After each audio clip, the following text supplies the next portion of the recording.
We care for life.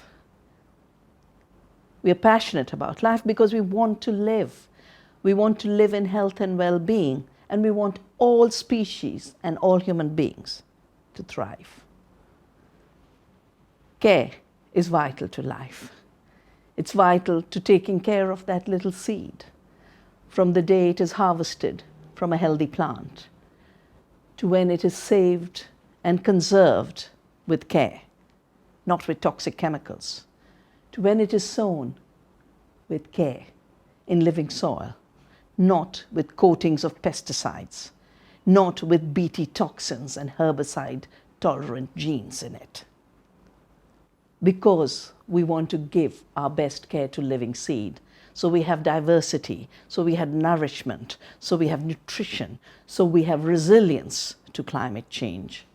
We refuse to accept the illusion that seed has been invented by the Monsantos of the world. We refuse to obey the laws that would make it illegal for us to care, to save and to share seeds. And we absolutely refuse to believe that the fictions created by fictitious persons, the corporation, are higher than the law of the seed and higher than the laws of humanity. We care for diversity, therefore we will not grow uniformity in our fields and not eat boring monocultures.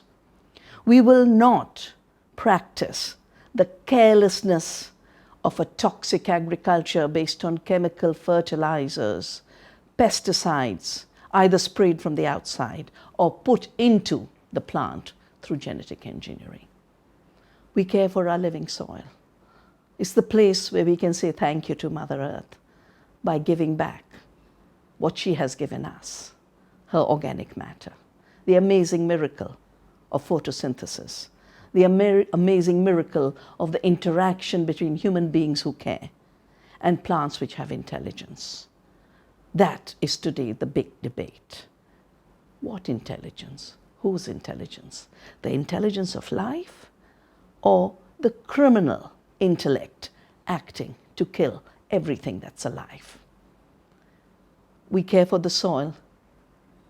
That's how we produce more food. We care for the soil. That's how we solve the climate problem. The climate problem won't be solved by focusing on the fossil fuel era.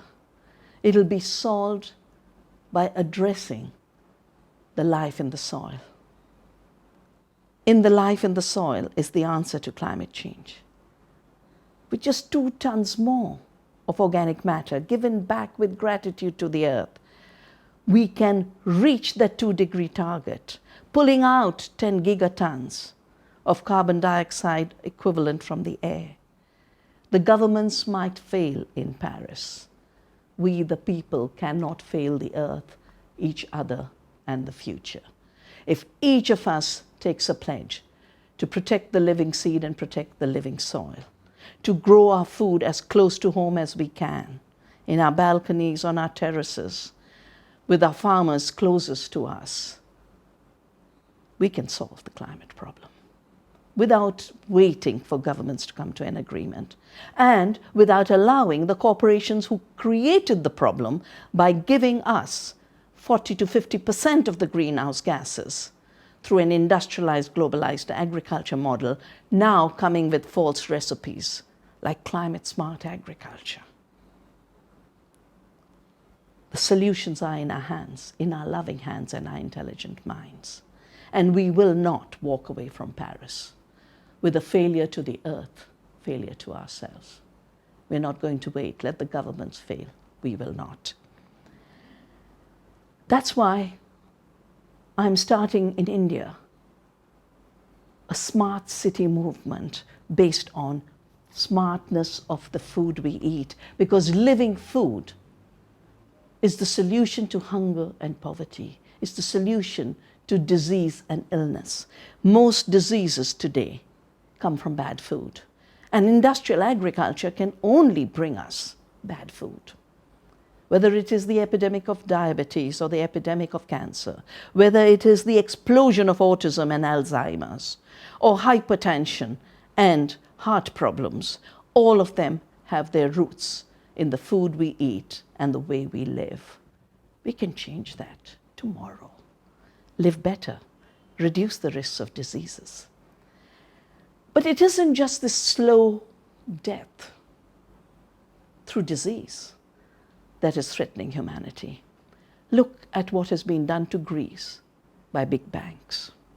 Look at what has been done to the Indian farmers by big biotech and big agriculture.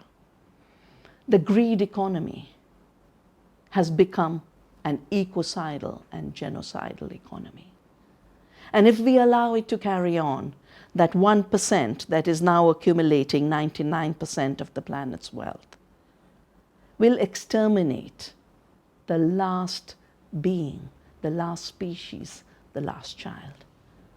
We will not allow that.